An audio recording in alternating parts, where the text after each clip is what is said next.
Hi all, welcome to Aadya vlogs. ఈ వీడియోలో అమ్మ స్టైల్లో చేపల పులుసు ఎలా చేసిందో అయితే చూపిస్తాను. ఎలా ఉందో చూసి మీరైతే కామెంట్ అయితే చేయండి. అండ్ అలాగే నా ఛానల్ని ఫస్ట్ టైం చూస్తున్న వాళ్ళైతే సబ్స్క్రైబ్ చేసుకోండి. Please subscribe to Aadya vlogs. First మనమైతే కొన్ని ఆనియన్స్ అయితే కట్ చేసుకొని ఆయిల్లో అయితే ఫ్రై చేసుకోవాలి. ఇలా ఫ్రై చేసుకున్న తర్వాత వాటిని మిక్సీ జార్లో వేసి కొద్దిగా సాల్ట్ వేసి అయితే మిక్సీ చేసుకోవాలి.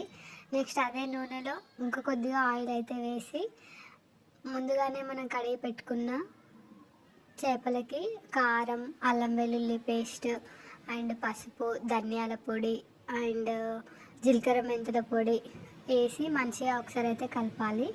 ఇవన్నీ వేసి మంచిగా లైట్గా ఇలా కలుపుకున్న తర్వాత గిన్నెలో అయితే వేసుకోవాలి. ఆయిల్ అనేది హీట్ అయిన తర్వాత ఇలా చేప ముక్కల్ని మనం ఒక్కొక్కటిగానే వేయాలి. అన్నీ ఒకేసారి వేస్తే మాత్రం అవి విరిగిపోతాయి. ఇలా మనం ముందుగానే కలిపి వేయడం వల్ల మనం కడాయిలో వేసిన తర్వాత వాటిని ఊకే కలపడం వల్ల ముక్కలు అనేవి విరిగిపోతాయి. కాబట్టి ఇలా ముందుగానే వాటికి ఉప్పు, కారం, మసాలా కలిపి అందులో వేస్తే మనకు అవి చేపలు ఏ ముక్కకు ఆ ముక్కగానే ఉంటాయి. అందుకోసమని ఇలా వేసుకోవాలి. ఆయిల్లో కొంచెం ఫ్రై అయిన తర్వాత స్పూన్ పెట్టి ఇలా కలపకుండా మమ్మీ అయితే ఇలా దాన్ని పట్టుకొని వీడియోలో చూపించిన విధంగా అయితే చేసింది. అప్పుడు పైన ఉన్న ముక్కలన్నీ కిందికి పోయినాయి, కింది పైకి అయితే అయ్యాయి. అలా కొద్దిసేపు ఫ్రై అయిన తర్వాత మనం ముందుగానే చింతపండును అయితే నానబెట్టుకోవాలి. చింతపండు నానబెట్టుకున్న తర్వాత ఆ పులుసు అయితే మనకి ఎంతవరకు కావాలో అంత అయితే మనం పులుపు అనేది యాడ్ చేసుకోవాలి. ఇలా పులుపు అనేది యాడ్ చేసుకున్న తర్వాత ఒక్కసారి ముక్కలను అయితే కొద్దిగా కదిలించాలి. కొద్దిసేపు కదిలించిన తర్వాత మనం ఫస్ట్ గ్రైండ్ చేసి పెట్టుకున్న ఆనియన్ పేస్ట్ని అయితే ఇందులో వేసేయాలి.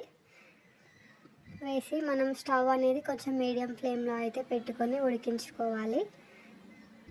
మనం చేపలకి ఇక్కడ పులుపు అనేది అంటే పులుసు అనేది పోసిన తర్వాత పులుపు యాడ్ చేసిన తర్వాత మనం స్పూన్ అయితే ఊకే పెట్టి కలపకూడదు చేప ముక్కల్ని, అవి విరుగుతాయి. నెక్స్ట్ మనం కొత్తిమీర అయితే యాడ్ చేసుకోవాలి. ఇలా మనకు పులుపు అనేది ఇలా మసులుతున్నప్పుడు కొత్తిమీర అనేది మంచిగా కడిగి కట్ చేసి అయితే వేసుకోవాలి. ఇలా మధ్యలో మూత పెట్టి ఉడికించిన తర్వాత మధ్యలో ఒకసారి మూత ఓపెన్ చేసి చూసి మనం పులుపు అనేది చిక్కగా వచ్చేటట్లయితే చూసుకోవాలి. ఇక్కడ పులుపు అనేది చిక్కగా రావడానికి అయితే మనం పాత చింతపండును అయితే తీసుకోవాలి. అంటే మరీ పాతది కూడా కాదు, కొద్దిగా ఓల్డ్ చింతపండు అయితే తీసుకోవాలి. ముక్కలు అయితే మంచిగా ఉడికినాయి. చేపల పులుసు అయితే చాలా బాగా అయింది.